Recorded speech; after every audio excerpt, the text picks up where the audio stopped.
If you had the power in this day and age, whether you were a congressman or maybe president, how would you use it? Would you take your mighty machete and hack off useless governmental limbs, stagnant agencies that do nothing but suck money and provide a safe umbrella for well-connected friends? Would you use your ungodly might to compel people to testify as a moral beacon, urging your foes to do what's right through suggestion and force? Well, we have some very powerful people on tonight's show. A liberty-leaning Democrat named Polis, who's threatening to use the hammer to crush spending, and Congressman Darrell Issa will be here. He feels that he knows what's right and wants to use his might. We're also going to talk Israeli apartheid, racist NBA owners, and we'll grill Mike Baker on the NSA. It's Monday, it's packed, it's the Independents.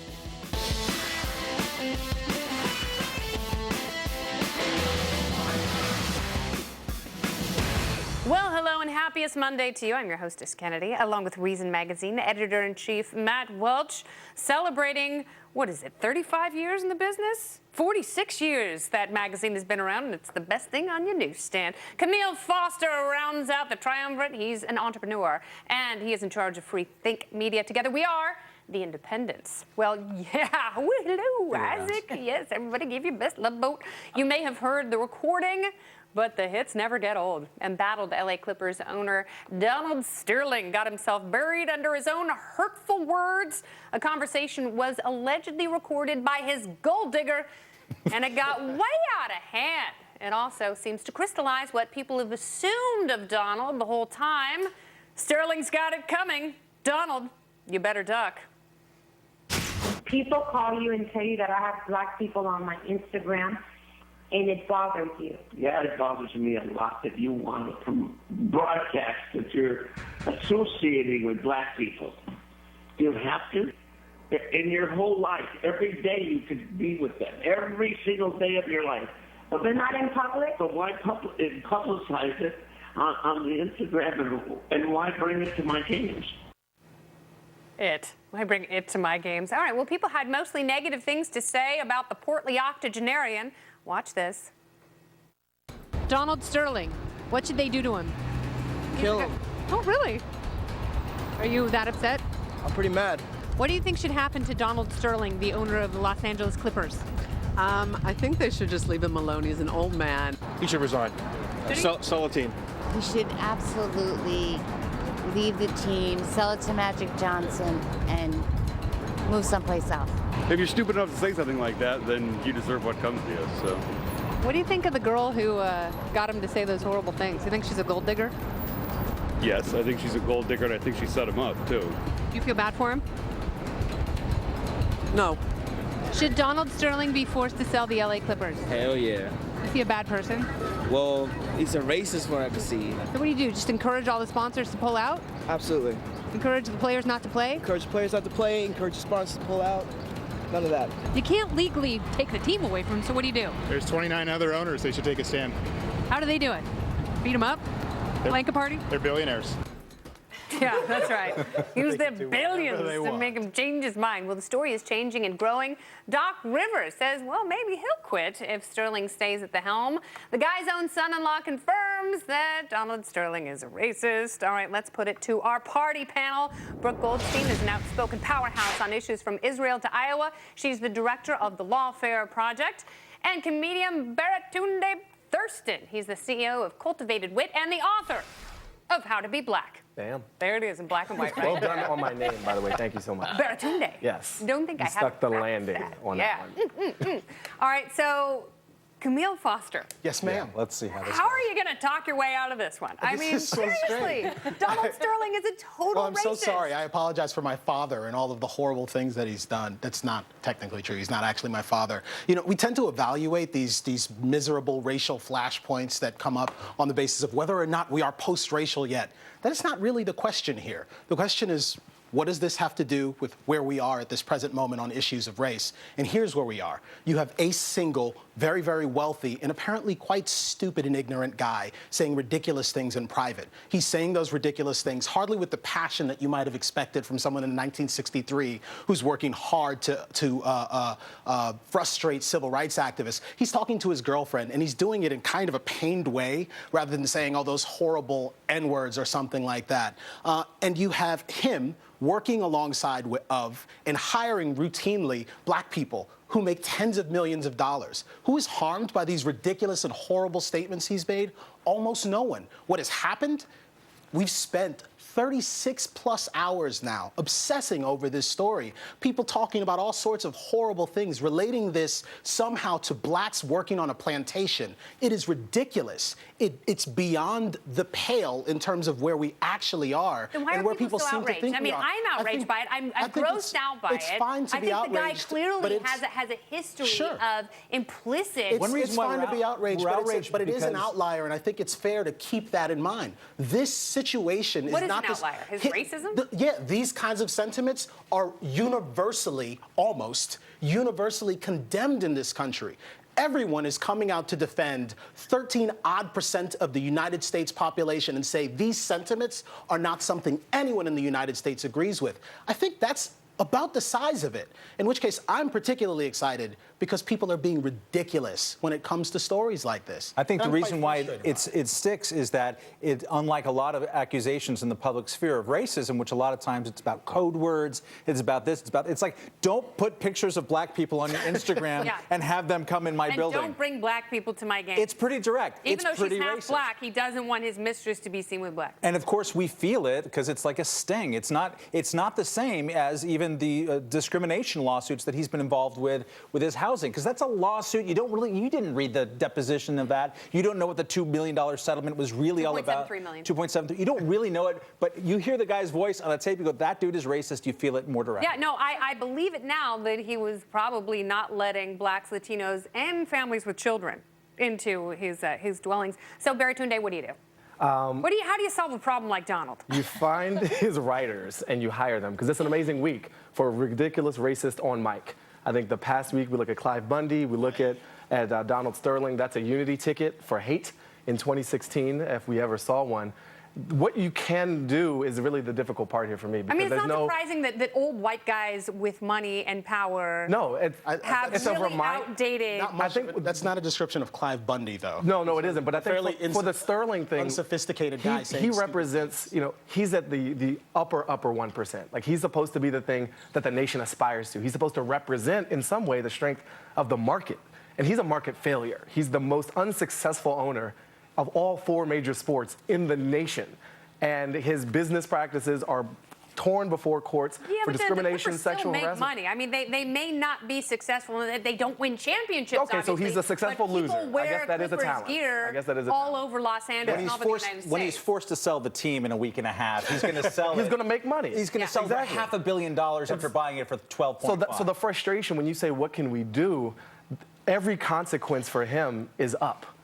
Right, the worst case scenario is, I have to sell at a $600 million profit margin. Woe is me. Now I'll be worth $2.4 billion. Exactly. So that's the tragedy of the case for me. There's no downside for him. What's interesting to me now, I don't know much about basketball. I'm going to put that out there right now.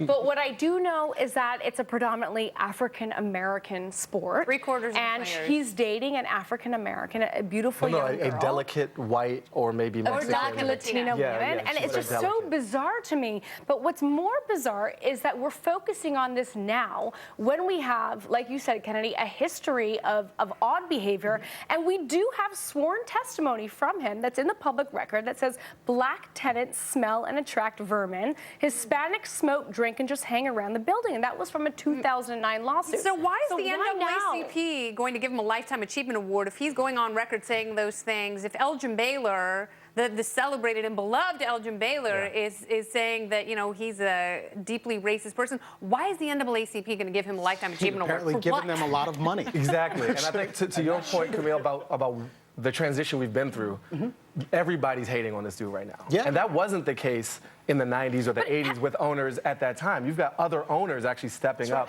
and calling them out. Has this been authenticated, though, this tape? Because I know Adam Silver, who is the NBA commissioner, did come out and say that he deserves a fair opportunity to defend himself. He deserves due process was the term that he used. It has not been authenticated, so we have to be fair in that sense. This is all alleged. I'm not sure what authority. And by the way, if this were false, his lawyers would come out and flatly deny it. He did. He came out. No, they No, didn't deny it. they did not. No, that is It's not a lot of alleged. weasel language about, we're not sure yet if this has been authenticated. I see. We'll see. But there's a big difference between the two. So what do you think should happen, Camille? I mean, you don't think what he's done is I think the especially league should wrong make or their own bad? You don't think this is determinations. racist? I mean, we've talked about employment here. If there is a way for the league to get rid of this guy, then they should. If he is a detriment to the league, and I think he probably is. According to the detriment to humanity. So we're not going to execute him. No, I do not agree with that dude. I do not agree with that dude. We'll see. Maybe they'll be in black body stockings. He's a horrible human being. In a show of even greater internal support. Or Magic Johnson jerseys. That's my solution. Or just sell the team to Magic. I like she had a specific buyer in mind. That was nice. All right. Well, our panel is going to stand by. They'll be back in a little bit, and we're going to go back to them in just a while. For those of you who are fans of Red Eye, you may remember when our own Camille Foster got into a heated argument with former CIA operative Mike Baker about the NSA. Well, again, I'm not talking about the crime. It is obviously a crime to leak confidential information. Breaking the law. Give me the case. Let me give. I love that awkward laughter. It's so beautiful. All right. Well, later on, Mike Baker is coming into this studio right here for round two. You're not going to want to miss that. It's coming up in just a few minutes. Plus, we've got a Washington power block. Colorado Congressman Jared Polis joins us to put some government spending on the chopping block. And California Congressman Darrell Issa makes his independence debut to talk about data. And Lois Lerner, I just met her. It's the Independence. I want y'all to stay calm. Alien annihilation. I stay armed to the grill piece and kill beat. 20% matter, 30% is energy. Assembling to go out tonight, but I haven't got a stitch to it.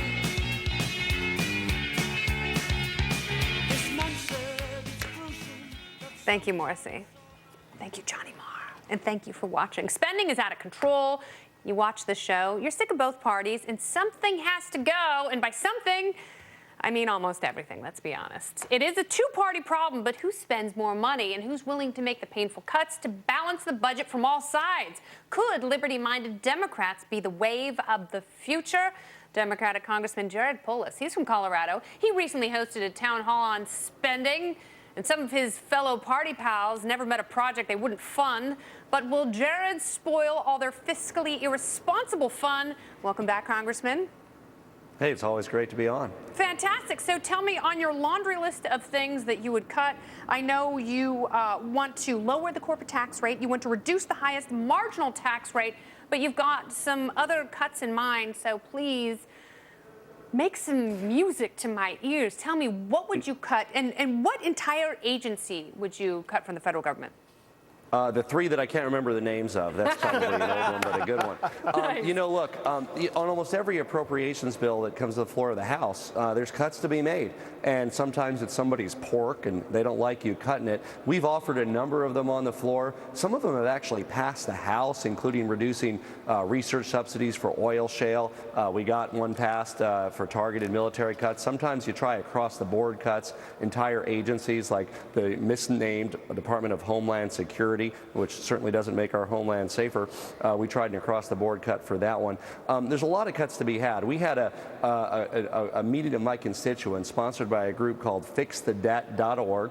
It's kind of a neutral group, just has good objective data about the budget. And guess what? My constituents did a better job balancing the budget than Congress. Now, that ain't very hard, but they did a lot better than the actual Congress did. What did they target specifically, your constituent budget cutters? I was surprised to find broad agreement. And the town hall was in Loveland, which is an area bordering a lot of agricultural areas, but still across the board, each group decided to cut crop subsidies. That saves $11 billion over 10 years. There were a lot of cuts to defense, looking at our role in the world. What do we need to spend? What's optional? Especially programs that the military itself has said they don't even want. and yet politicians keep spending on these programs as domestic pork. And you're absolutely right about the defense portion of your cuts. I mean, there are a lot of places where you could streamline the military, make it more effective, have better, safer gear for the people who defend this country, making the country safer, I do believe. But what I don't see in here are entitlement cuts. Is that because you're a Democrat? Are you just towing the party line? Or are you willing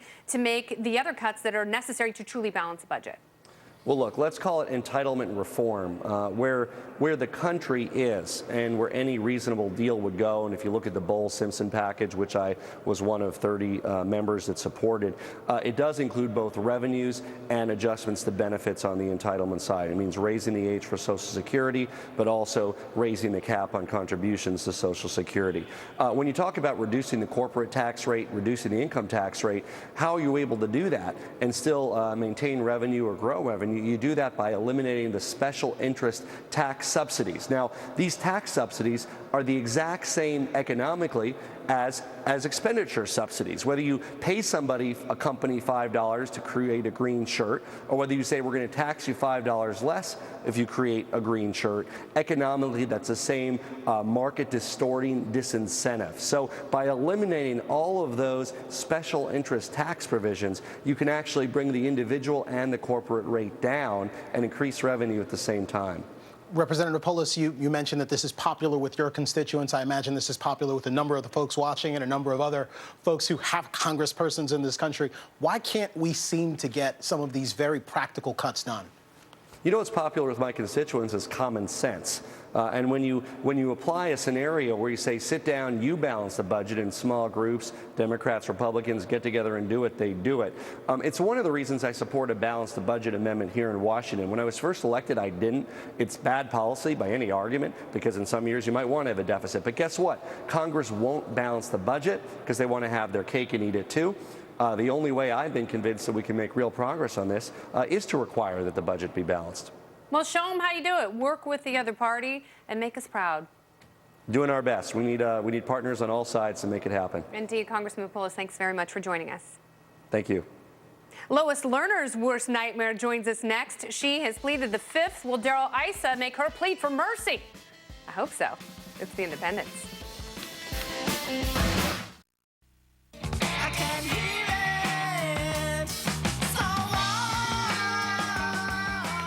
Welcome back to The Independents, where we are telling folks in Washington to put them on the glass. I don't know exactly what that means, but I kind of wanted it to sound tough and smart. Republican Darrell Issa of California, he's the chairman of the Oversight Committee. He has angered his fellow committee members as he strikes the fear of God into former IRS bigwig Lois Lerner. She limped away from his committee, bruised and nearly silent, and now the Oversight Committee has voted to hold her in contempt, which is fantastic. Her attorney says that's McCarthy-esque and un-American.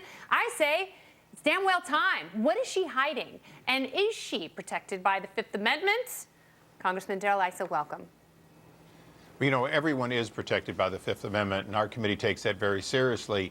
But the Fifth Amendment doesn't allow you to profess your innocence, answer some questions, make a long statement, even say that previous statements were accurate, and then say, but I won't answer follow-up questions. It also doesn't envision that you would make a speech at Duke University in which you say, they want us to solve this problem of Citizens United, a Supreme Court case, and then not answer who they are. And that's really why we want to hear from Lois Lerner, is we'd like to get to the bottom of who told her to target Americans for their values and their ideas, which clearly happened. That's been well shown by multiple committees of the Congress. Oh, yeah. No, I mean, it's really infuriating. It's very frustrating. And, you know, we saw this big florid speech that she gave. And my question is, I mean, clearly she's hiding something. But was it tacky or was it illegal, what she did? Well, the Ways and Means Committee has done a criminal referral. So with the evidence that they compiled, including some information they had to declassify, taxpayer information, they showed a pattern of activities which they believed was criminal, and they voted to send that to the Justice Department and Eric Holder. Now, I don't know if anything will come of that. But clearly they thought so, and they presented the documents, and those documents are now available to the public to evaluate for themselves. You've been contacted by Ms. Lerner's attorneys. They would like to talk to you. They do not want you to hold her in contempt. I wonder, do we actually lose anything? If you're interested in getting into the bottom of this, why not talk to her attorneys? Well, we've talked to Mr. Taylor, and he's turned out not to be an accurate source. He told us that she would testify. We have emails, which we've made public, of those correspondence in which he said she would, that first she would do a deposition, then she would do testimony if there was a week's delay. We brought him in and said, we'll give you the week's delay. You simply have to agree that you're waiving any further claim that somehow you don't feel you should testify. And they basically went out and said, no, we won't answer any questions, and she didn't.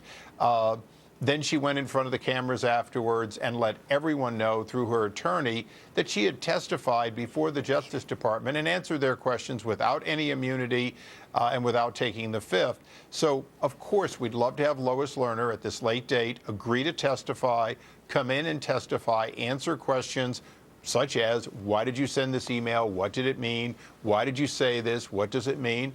And given that, I personally would feel that that would satisfy the contempt. Contempt, after all, is primarily about getting somebody who's refusing to do something that they're supposed to do, and there's been a determination that she waived her Fifth Amendment rights.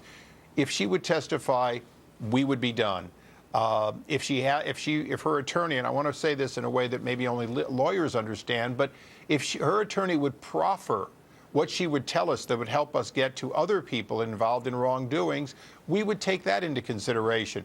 But right now, her attorney is saying that he wants to talk to leadership, not that she wants to talk to the American people. All right, and clearly she is not being transparent. We need more transparency in the government. She is on a pension for life now, I'm assuming, and for that she should be a continuing public servant. So what can we do to have more transparency in the government, and how does the Data Act help us figure out at least what the government is spending, if not what they're doing? Well, first of all, before we leave the IRS, certainly when 1,100 people at the IRS didn't pay their taxes and were reprimanded for it, we should stop giving bonuses. That would be a good start to telling the federal workforce to be transparent and to do what the American people want them to do. But the Data Act, which was passed out of the House today, already passed the Senate, is going to the president, will do just that. It requires that we start using common machine searchable language so the American people can basically download the facts just like you would on a spreadsheet and take a look at where the money's spent. It also does something that's particularly important. No longer will people receive blocks of money and not have to say where they spent it. It requires what's called recipient reporting in a common sense, it's common format, so that whether it's your university or a private endowment or whoever receives the money, the purpose they spend it for, they have to show you how they spent that and make it transparent to the American people. We think it's a good down payment. It's long overdue. You certainly wouldn't have a company that had different databases and no ability for the CEO and the auditors to figure out what's going on. But right now, that's the way the government's run. All right, well, there's quite a bit of disconnection in government disclosure, and hopefully this will help short up. Congressman, thank you very much. Thank you. All right, is George Clooney off the market? And if so, does that mean I have to stop stalking him? The teacher lap dance and John Kerry get some theological retribution, Ugandan style. The topical storm is next.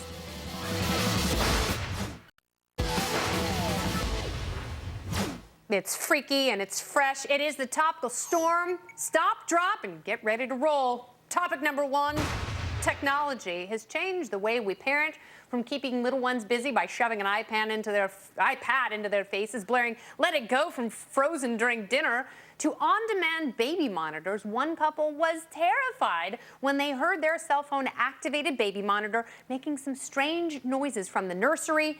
Heather and Adam Schreck heard something very weird coming from their 10-month-old daughter's room, and the baby monitor started zooming in and moving on its own. And then they heard a voice talking to their daughter saying, "Wake up, baby, wake up, baby." When Adam rushed in there, the camera turned to him, and the hackers started yelling obscenities at the freaked out father. Their setup was hacked by someone very close by, and tech experts warn these devices can be hijacked to spy on the people who are trying to keep close tabs on their spawn. We all need to move back to the Shire. Enough of the technology. First of all, this is obviously a stunt to promote a movie that's coming out in the next 6 to 12 months. That's clear. Wake Up Baby. It's called Wake Up Baby, starring Ashton I was Kutcher. always creeped out by the baby monitor. We never had one, and going over to people's houses. Even an audio one? You don't want, no, not even an audio one. Just the from the next room. It was always. I mean, even those old school, like analog walkie-talkie style baby monitors, the same thing could have happened though. If someone has a similar one next door or down the block, they could probably talk to your baby too. Get a CB radio. If I had a baby, I wouldn't have one of those. It sounds dangerous. It's not dangerous. You can't be a total alarmist. All right, topic number 2. Well, ladies, you can dry your tears on all that unused lingerie. George Clooney is not coming for dinner anytime soon. Mr. Dreamy Espresso Eyes appears to be off the market. The former Facts of Life star has apparently gotten engaged to a lawyer. Her name is Amal Alamuddin, and she's been flashing a big fat engagement ring all over Malibu, reportedly saying, "Suck on this, Stacy Keebler." The future Mrs. Clooney is a fancy British lawyer, though I believe they are called barristers, if my Bridget Jones memory serves me correctly. Clooney is expected to wine, dine, and globe-trot his new love for the next 12 to 20 months, at which point she'll grow bored of his complacency, force the issue, and he'll break up just to kickstart those gay eternal bachelor rumors once again. Whatever the case, we wish them well. Hey, Giorgio, call me. Yeah. I enjoyed him in Gravity, and I absolutely hated him, loathed him in Batman. Terrible Batman. Oh, he was a Batman. Worst wasn't Batman he? ever. He was no Val Kilmer. Well, I'm your Huckleberry. Val Kilmer. Tombstone. Okay. He was awesome in yes, he was good in Tombstone. He was the guy that almost died. Okay, topic number 3. Did you ever get an A from your favorite teacher? What about a lap dance? Ooh, one Houston middle school teacher gave her male student something he won't soon forget. No, it wasn't extra tutoring or a few helpful comments on a term paper. She gave him a full contact lap dance on his birthday. Apparently his friends, urging 42-year-old Felicia Smith, she performed her own version of Felicia, grinding suggestively all over the boy's business, burying her head in his zipper. As he spanked her shanks at the end of the lap dance, she told him, "I love you, baby." Which means they're practically married. Yeah, she was arrested. She's free on $30,000 bail, and if the school district she works for is anything like other big city school districts like the LAUSD, she'll get moved around, a big fat raise, and lifetime tenure. Good job, sister. I mean, she should probably be fired, but jailed? Jailed? Well, she's free on bail. Is this a crime? Lap dancing? Lap dancing a pretty ecstatic 14 or 15-year-old? Middle school. I mean, it's 15 it's at totally the most. inappropriate. Middle school. It's totally inappropriate. It's not high school. If this were an 18-year-old varsity football player, you know who you are. I would understand. I'm a good dancer. Topic number 4. Wisconsin State Senator Glenn Grothman is no fan of John Kerry. He claims the Secretary of State's support of Uganda's LGBT community in the face of a newly passed anti-gay law in that country, quote, upset God and hurt our standing in Africa. Here's the state senator in his own words. What we have is we have the Secretary of State going to Africa and educating Ugandans, or saying he's going to send American scientists to Uganda to explain how normal homosexuality is. I mean, think about that. I mean, what must God think of our country? Glenn, I think you'll find it's pronounced Uganda, as in Uganda crazy in the head, bro. What are you talking about? This is the same state senator who called Kwanzaa fake and opposed Martin Luther King's birthday as a federal holiday. I didn't know Camille was a senator in Wisconsin. Well, Kwanzaa is fake, but that guy's awful. Uganda could lock you up for life for engaging in a gay act. It's appropriate for a Secretary of State to call that out. I suspect he doesn't actually know that. It seems like he doesn't know that. Well, he's calling it Uganda. Uganda is just a horrible place where they will not let you wave a rainbow flag. Senator Kerry, Secretary, whatever you are. All right, well, Camille and NSA apologist Mike Baker got into it over national security when they were both on red eye. But is Baker ready to retaliate and give Mr. Foster a black eye? Find out in just a little bit right here on The Independents.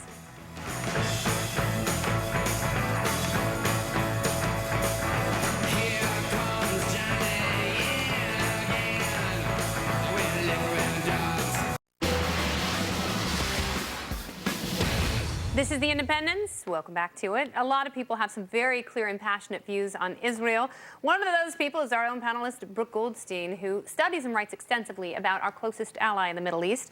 Secretary of State John Kerry has been rocking a big stick lately from Russia to Israel. His tough talk is catching up with him. He recently said this: a two-state solution will be clearly underscored as the only real alternative, because a unitary state winds up either being an apartheid state with second-class citizens, or it ends up being a state that destroys the capacity of Israel to be a Jewish state. Well, let's bring our panel back, Brooke and Baratunde. All right, so Brooke, are you offended by the Secretary's words? Is it a mischaracterization? Is it overtly racist? I am offended by it because, well, actually, you know what? I agree with Secretary of Kerry in a certain respect. I think that our policies are pushing towards the creation of an apartheid state. But that state is not going to be Israel. That state is going to be the Palestinian state if it is run by the current Palestinian Authority and Hamas, which is a designated terrorist group. If you look at how Hamas runs Gaza, at the gender apartheid happening there, how they treat women who don't conform to Sharia law, how they execute political opponents, Hamas's own charter calls for the genocide of the Jews. If you look at the Palestinian Authority and the laws under the PA that call for capital punishment if you sell land to Jews, if this is the entity that is going to run the future Palestinian state, it is going to be an apartheid state, just like all the other Islamist states that are in the area. So to put the word apartheid... if it is a two-state solution, then the Palestinian part of that two-state solution will be an apartheid state. If there's a two-state, I don't think it's going to be a solution, because it's going to be a third Palestinian state. We have Jordan, which is 90% Palestinian, ruled by a Hashemite king. We have the state of Gaza, which is ruled by a designated terrorist group, and you're going to create another entity. That's not going to be the solution to the conflict in the Middle East. So we can say two-state solution all we want. It's no solution at all, and I've said this before on the show. If Muslim children are taught from infancy to take their own lives as suicide bombers, to aspire to suicidal violence, there will be no peace in the Middle East. So we have to change the educational system. I think there can be a great deal of truth in the critique that you just made there, and we could still actually find ourselves in a situation where there's also a great deal of truth in what Senator Kerry said, or, sorry, Secretary of State Kennedy said. Don't demote me. Again. He was. What are you doing there? Sorry, jeez. But in the sense that if, in fact, there is not really, I mean, and this is a bit of a question, are there, in fact, two sets of laws or two legal systems that are governing sort of the Israelis themselves and the Palestinians who happen to live in Israel? Is that not already kind of the case today? Actually, and if it is at all, that at sounds all like apartheid to me. No, President Obama has come out and said that apartheid is totally misused when applied to Israel. Israel is the only country in the Middle East that affords equal protection under the law to people regardless of race, ethnicity, or national origin. What if Palestinians don't want to be governed by Israel, though? But the polls say that the majority of Palestinians say if there was a Palestinian state, another Palestinian state to be created, they would rather live under Israeli leadership. That is what the polls say. So here's two quotes for the use of apartheid in the area. As long as the territory west of the Jordan River, there's only one political entity called Israel, it's going to be either non-Jewish or non-democratic. If this block of millions of Palestinians cannot vote, that will be an apartheid state. That was Ehud Barak, former prime minister of Israel, using that language. And the picture he's painting is not just about the citizens of Israel, and I've never been there. So this is just reading and paying attention. I will cop to some level of personal experience, ignorance. But people who are living in those occupied territories, the travel restrictions, the land ownership restrictions, the passes required to get to work, that is not a sustainable environment in which people can live and call it a solution either. And so if that persists, that leads to an apartheid-like environment. Strong word, but certainly a distinction of citizenship. Why is the assumption that first of all, Israel is the greatest advocate of a Palestinian state. The Jews have offered the Palestinians in 48, in 2000, in 2008, and again now, and it's the Palestinians who have rejected the state. So we are the greatest advocates of a Jewish state. But why is the assumption, what if they want the U.S. to stay out of it? If there's some sort of annexation of the West Bank, that all of a sudden Israelis are going to treat Palestinians bad, that we're going to become there is already some mistreatment. There is already some mistreatment taking place, isn't there, Brooke? Are there not people who have lost their homes? Let's wrap it up. Is that not happening? Both Jews and Christians and Muslims are all subject to the same laws within Israel and without. yes, there are building permit requirements just like there are anywhere else in the world. Yes, Israel defends its borders. I think you're glossing over a few things there, but we can have this conversation at an after hours. Well, when we achieve peace in the Middle East, we will go back and rehash. All right, thank you all. We'll see you, Brooke and Baratunde, on the after show. What? So after the party is the Independence after hours. Yeah, that's when the party really begins. Mike Baker, the Widowmaker. He'll finally get his hands on Camille, but can he talk sense into our lonely anarchist? It's gonna get spicy. Grab some popcorn and get a foot rub. It's the Independence.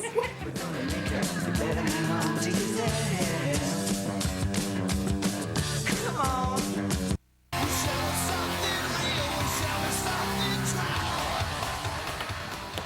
Very nice. All right, the NSA continues to provide fodder for civil libertarians and those flirting with the philosophy of limited government. Former NSA Director General Keith Alexander went on the debut episode of John Oliver's new show last week tonight for an unexpected grilling. Take a look.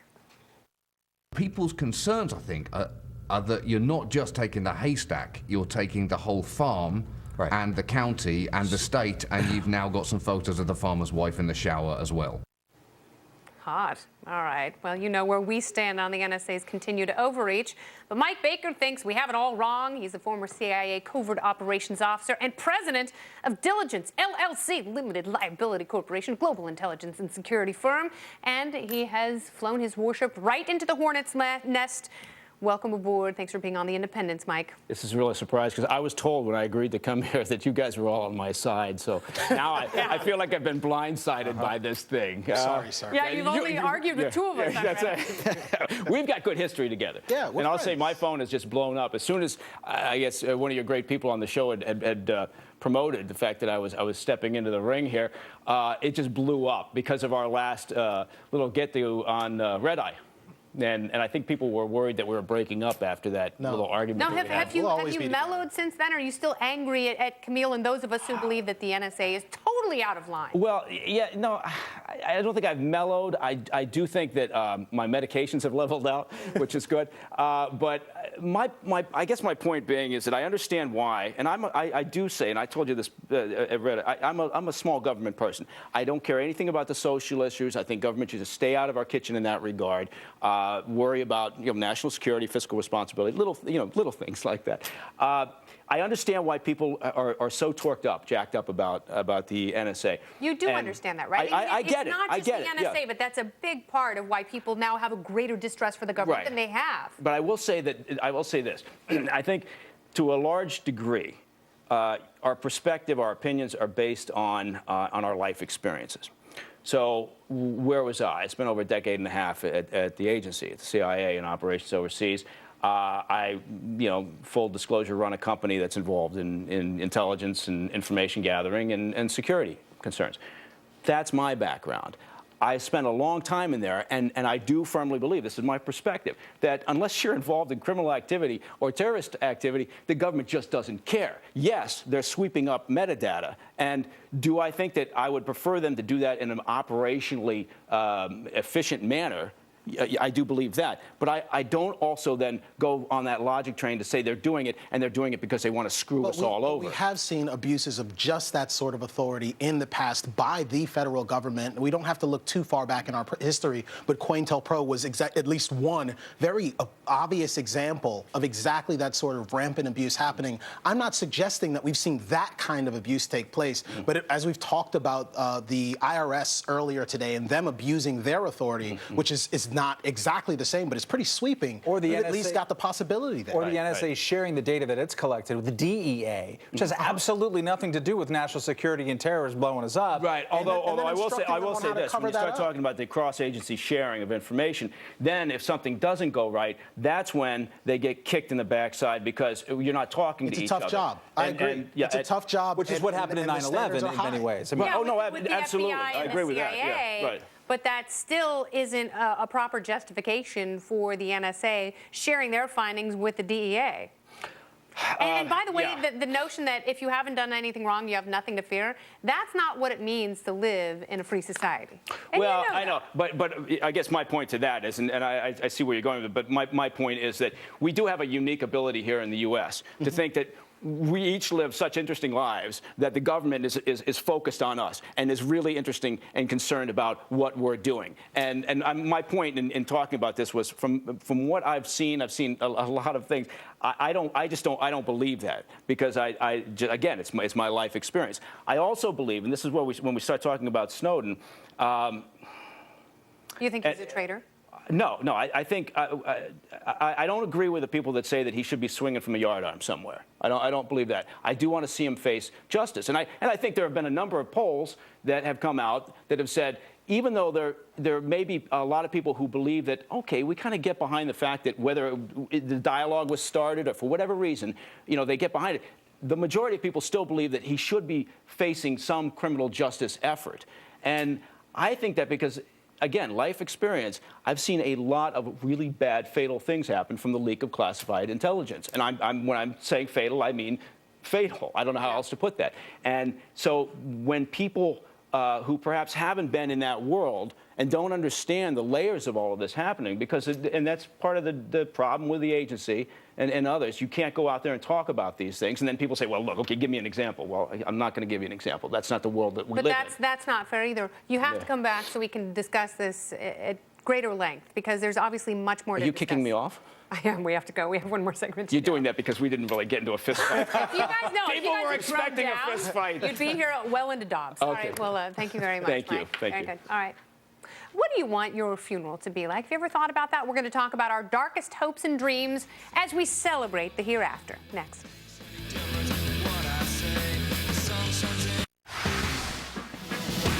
Well, hey there. Welcome back. Nobody does funerals like New Orleans. The Crescent City knows how to send you out in style when you die. And in the case of Mickey Easterling, a beloved Nolans socialite who didn't let the fact that she died 2 weeks ago keep her from throwing a flamboyant cocktail party in her honor, she threw quite a bash. 1,000 people paid their respects, where the late local luminary was dressed to impress and seated upright with a champagne flute in one hand, a cigarette in the other. So what would you want your funeral to be like? Have you ever thought about that? Yeah, all my grandparents were cremated, had their ashes usually scattered. I would just do that, but then put a requirement that they scatter them all over the globe in a really irritating way. Burlap sack, beautiful clearing in the woods, just drop me in a hole, let me go back to the elements. Like Nate in 6 Feet Under. Did you ever see the end of 6 Feet Under? I didn't. That's how Nate went out. He was just wrapped in canvas. Yeah, okay, here's the big ending to 6 Feet Under. He dies. I want to go out with a New Orleans jazz band playing, and I want Rock from the Crypt to play, and then I want to be buried at sea. I like the ocean, it's fine, but, what are you going to do? All right, well, thank you so much for watching tonight, and you can tweet me, let me know how you want to go. Go to our webpage now for our live show, our after show, foxbusiness.com/The-Independents. Brooke and Baratunde will be there for Matt Welch and Camille Foster. I'm Kennedy. Thanks so much for watching. Good night.